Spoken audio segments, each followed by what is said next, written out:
This is the story of the morning of October 10th, 1918, when the mailboat Leinster was torpedoed 15 miles from Dunleary, and it is told by a survivor, Bill Sweeney.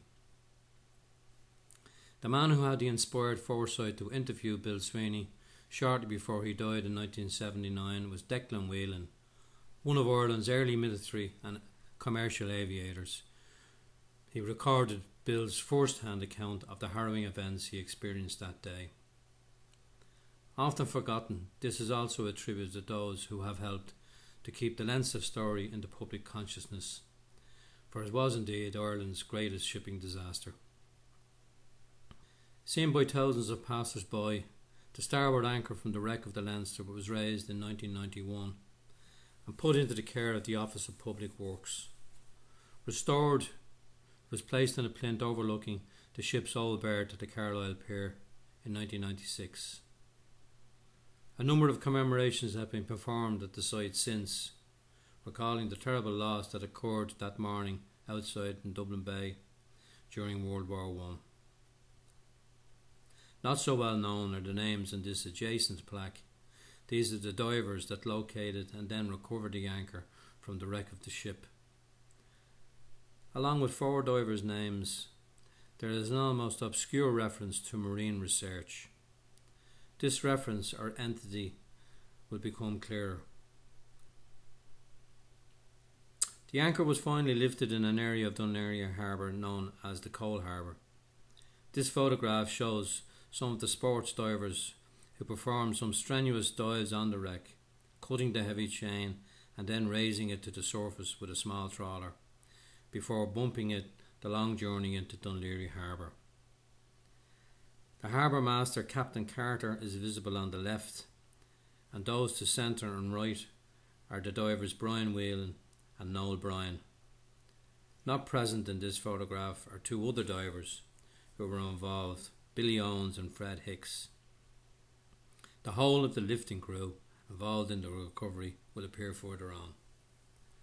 The white-haired gentleman in the photograph is Desmond Brannigan, and he also played a very important part in these events. This photograph was taken for the Irish Underwater Dives magazine in 1980. It is of that white-haired gentleman we referred to earlier, Desmond Brannigan. He is also that earlier reference, marine research. A formidable image, Desmond Brannigan is the owner of the remains of the Leinster. A one-time sailor himself and then a respected union negotiator, Desmond and fellow stalwarts have been tireless in their efforts preserving our maritime heritage and promoting the Maritime Institute and Museum from its beginnings. A dedicated and diligent historian, Desmond graduated in marine archaeology at St Andrews in Scotland and has for many years pursued an active interest in historic shipwrecks dotted around our coast, from Armada vessels to the World War I gunrunner, the Odd. If historians choose to look, almost his pseudonym now, marine research, will be found associated with many of the 20th century works relating to maritime history and archaeology in Ireland. Many years ago now, Mr. Brannigan purchased the wreck of the Leinster with a view to its preservation. Although at one time it became the subject of a litigious court case, Mr. Brannigan has never refused anyone permission to dive and investigate his property. Maybe a moot point now, in just a few short years, this wreck will receive additional protection under the National Monuments Amendment Bill when it becomes a 100-year-old wreck. The City of Dublin Steam Packet Company is long gone now, but its plaque remains on the wall of its old headquarters at 15 Eden Quay. The logo testifies that the company was incorporated in 1833, but established 10 years earlier in 1823. Said to have been the oldest steamship company in the world, its origins stretch back even further. Northsiders from across the Liffey, the Williams family, who resided in Drumcondra Castle, entered the shipping business in Dublin in 1816. With others, they established a steam packet company. It failed through disagreement, and a new one was established in 1823 by this man, Charles Y. Williams. who named it after himself at first, and then the City of Dublin Steam Packet Company. Williams sailed his first paddle-driven steamer, the City of Dublin, across the Channel in the same year. Built in Liverpool, the new steamer would begin a relationship with Liverpool shipbuilding that would endure until the final days of the company. The new steam-powered paddlers represented the core of the company's fleet until the 1890s. A visionary, Y. Williams died in 1866, well before the launch of a quartet of twin-screw super provinces in the 1890s. Said to have been well before their time, these cutting-edge steamers were designed and built by lairds of Birkenhead, and their images are still admired today. The City of Dublin Steam Packet Company was eventually wound up in 1922 and liquidated in 1930. As our storyteller Bill Sweeney puts it himself, the Germans got all four of them. The Leinster and Connacht were both similarly torpedoed, and the remaining pair were broken up by German scrappers.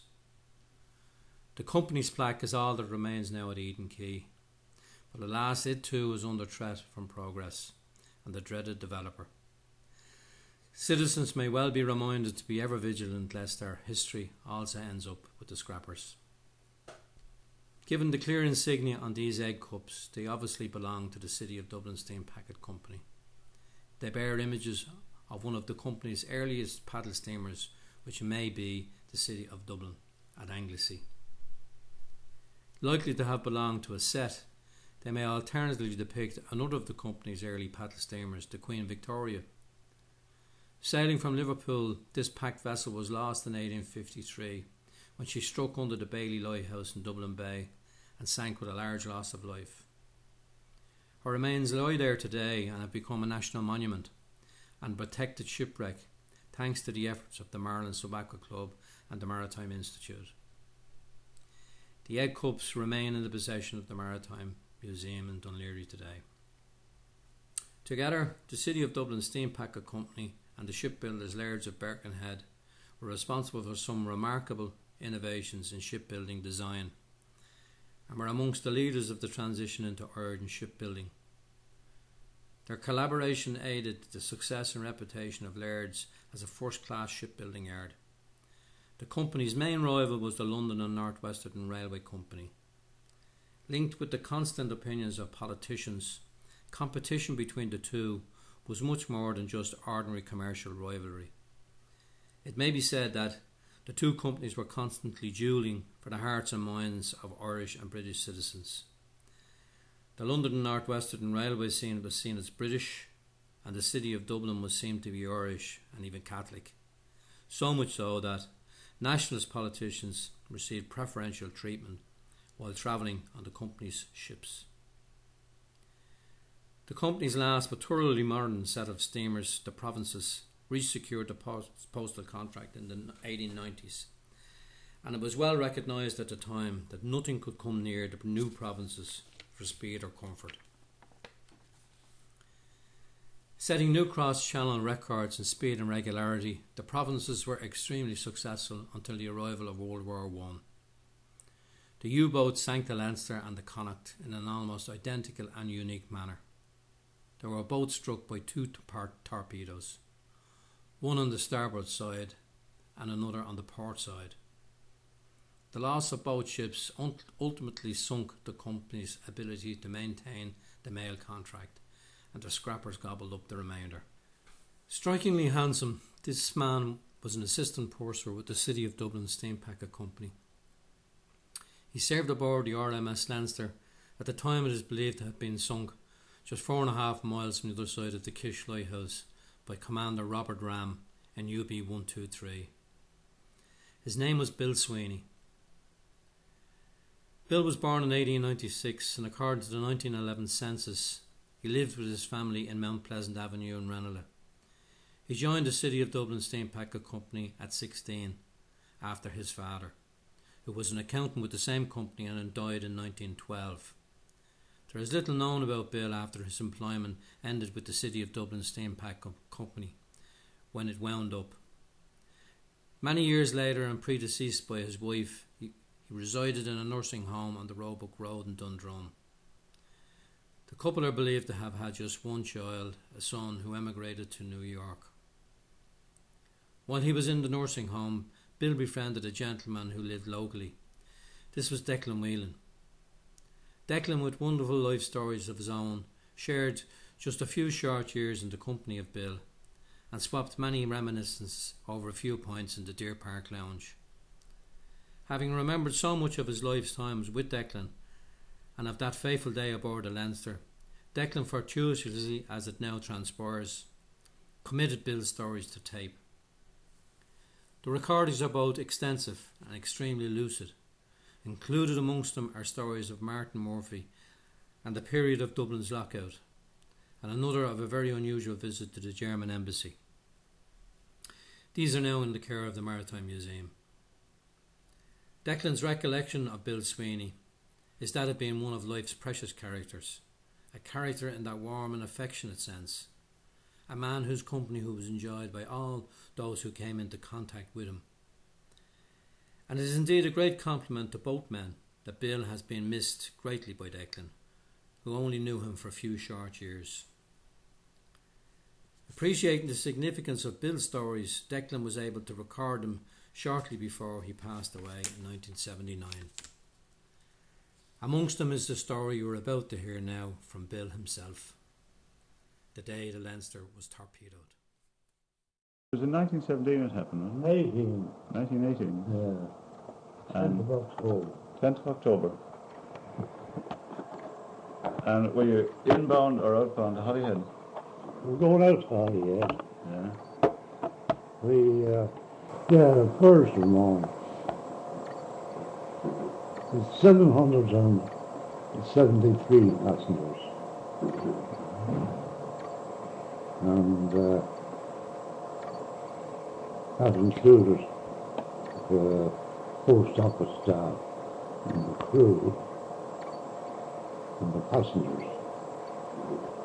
And you had some troops on board? Oh, stacks of them. But that wasn't allowed to be mentioned at the inquiry. Was given information to the enemy. Who was the skipper of the ship at that time? William Birch. Captain William Birch. And you were the assistant purser? Yeah. He was great stuff. He was a terribly stiff-mannered type of man. At a time like that, they're very lonely. You see his officers are around getting lots of little jobs to do for him. And why do you say it's very lonely? But he's there on his own, you see. He's got nobody to tell anything to. What was it like that morning before the torpedoing? Well, it was a bit of a swell on, but you wouldn't say it was dirty weather. It wasn't a bit rough. But, yeah, we left just 10 to 10 that morning. And shortly after that, there was no sign of it. It was a horrible sight. You know, to see a beautiful ship like that. You couldn't see the first torpedo, you didn't know what happened. But the second one, the foremost, toppled down. They recovered it afterwards, and the Irish Knights boat towed it into the Irish Knights yard, and from there. Where were you on the ship when the torpedo struck? It was down the saloon corridor. One of the stewardesses was there, Louis Pye. And I had lent her my watch the night before. It had a black luminous dial. And it saved switching on the lights so you could have a look at the time without, disturbing the sleeping passengers. But we used to sleep so many on board at night, save them having to get up early in the morning and dash down to the boat. But she said, wait a minute, Bill, I'll give you your watch. And she put her hand in her apron pocket. I was so I'll be back for a second. We got one call to make.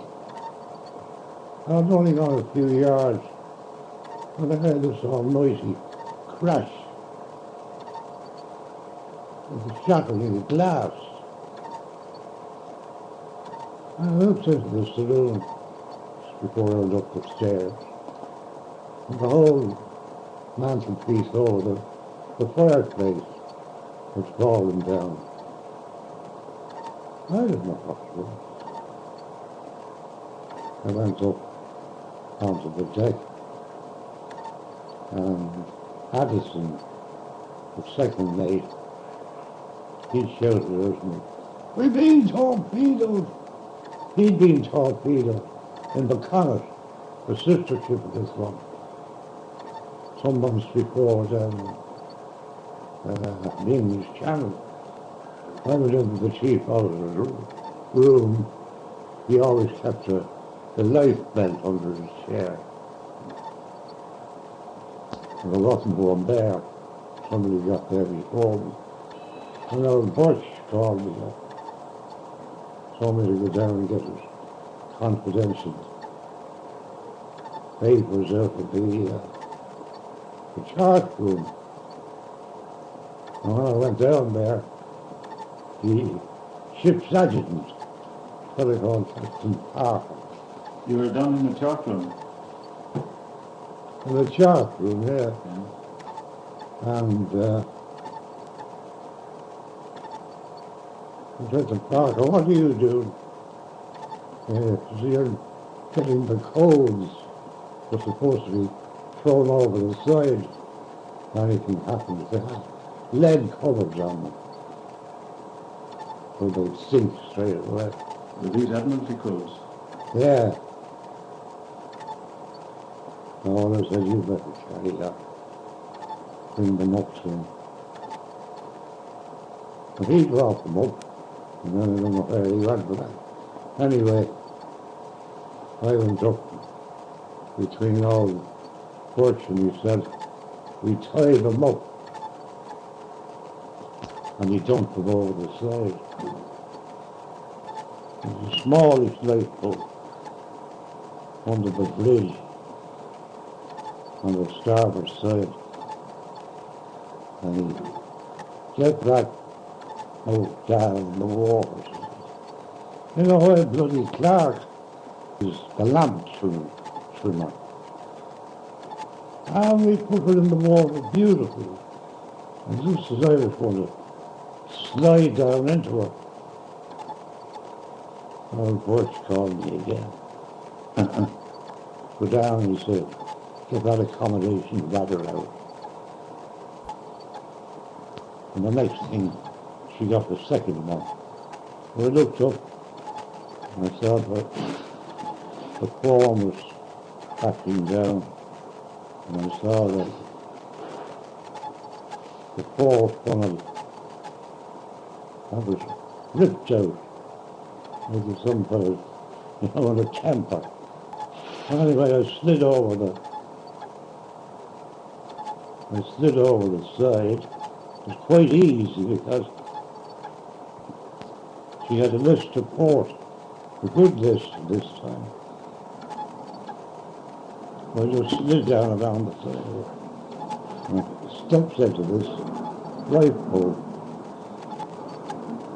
We call her Big Bertha.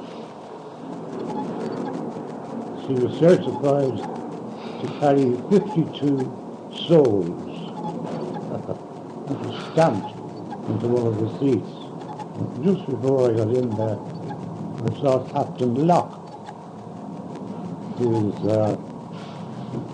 RTO. It's a very quiet, nice fellow.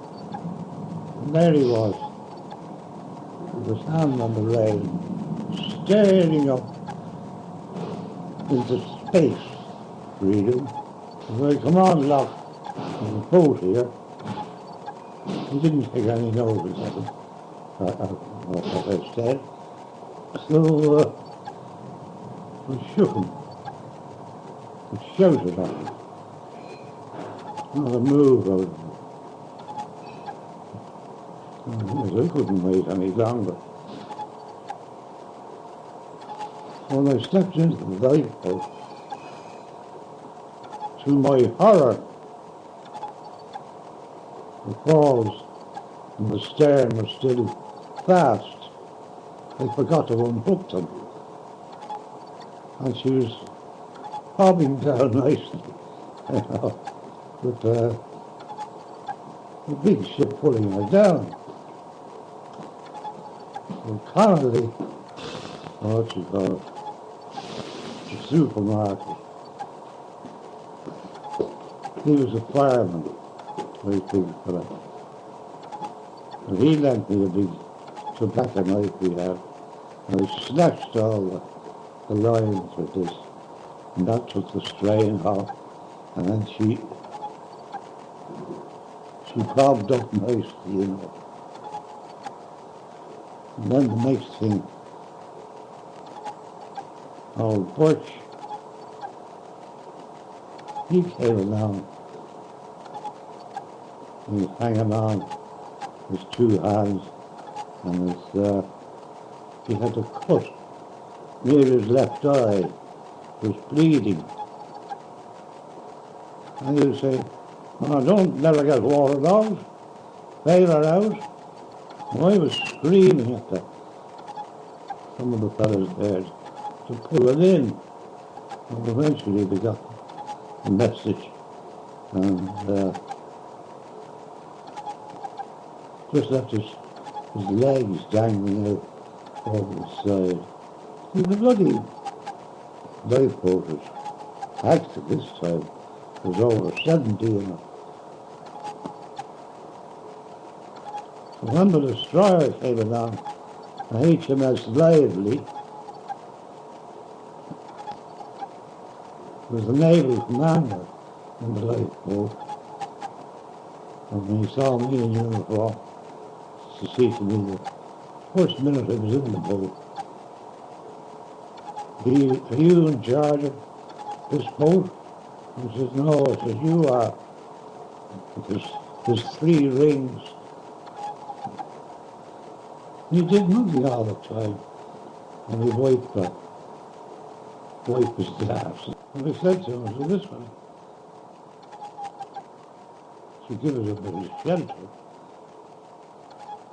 So he shouted up to the commander of the destroyer, he said, "Will you go ahead a bit and then come to the stern on us and take us in the lee?" So he did that, and this commander said to me, "Now, you throw a line when you take it." I said, "Yes." "What do you make it fast to?" So "Here, for this ring here." "Good, look out for it," he said. And he told the American sailor the same thing up in the bows. No, but bloody destroyer lads, and threw out his line hat. And of course everybody in the lifeboat said, "This is mine." They all grabbed, and she heeled over.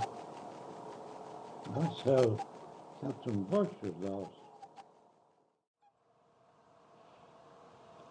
Was it a bright, sunny morning? You mentioned the sunshine striking the pillars. No, it wasn't sunny. It was just an odd streak of sun. That's what I thought it. So sad when we were taking our last slide down into the sea. You know,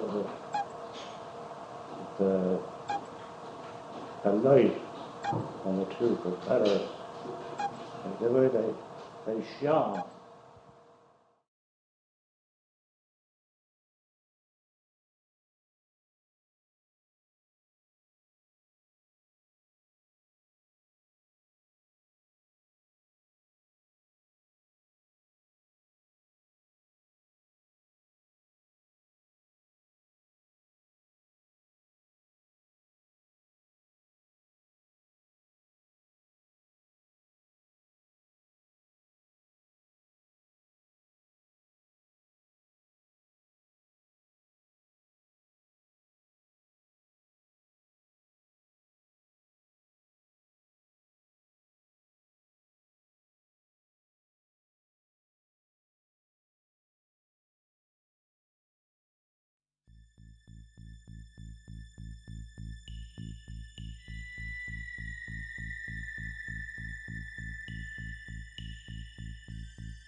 You feeling-hearted Christians, all in country or in town, come listen to my doleful song, which I have just penned down.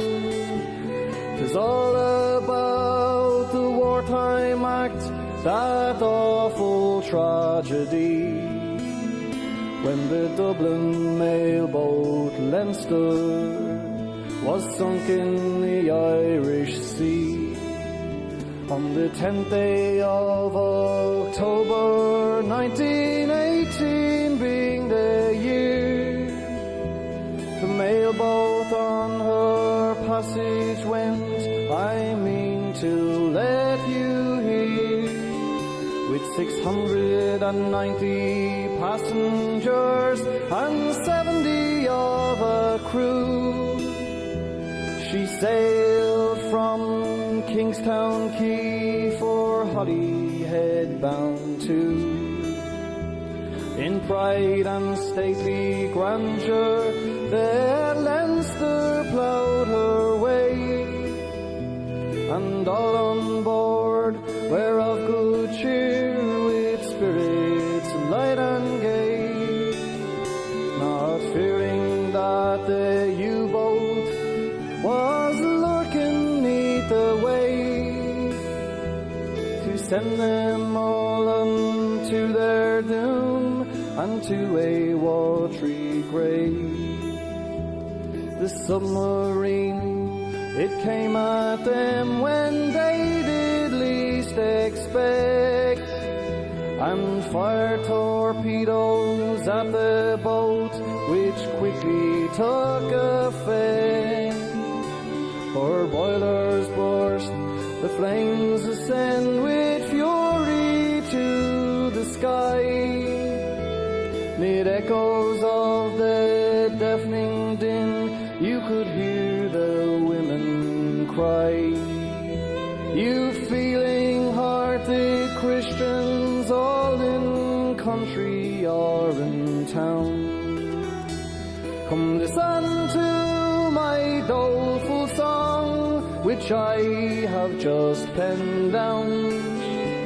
'Tis all about the wartime act, that awful tragedy, when the Dublin mailboat Leinster was sunk in the Irish Sea.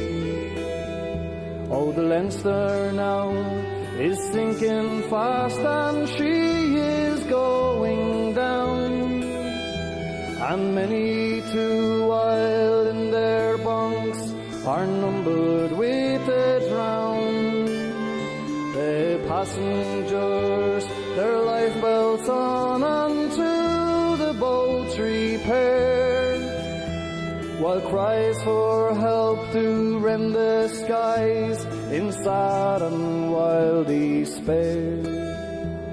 Now to conclude and finish, my doleful lines to close, may God have mercy on their souls and grant them sweet repose. Beside the mailboat Leinster, they quietly now do sleep, amid the cold and changeless waters of the Irish Sea so deep. Oh, you feeling-hearted Christians, all in country or in town, come listen to my doleful song, which I have just penned down. 'Tis all about the wartime act, that awful tragedy, when the Dublin mailboat Leinster was sunk in the Irish Sea. When the Dublin mailboat Leinster was sunk in the Irish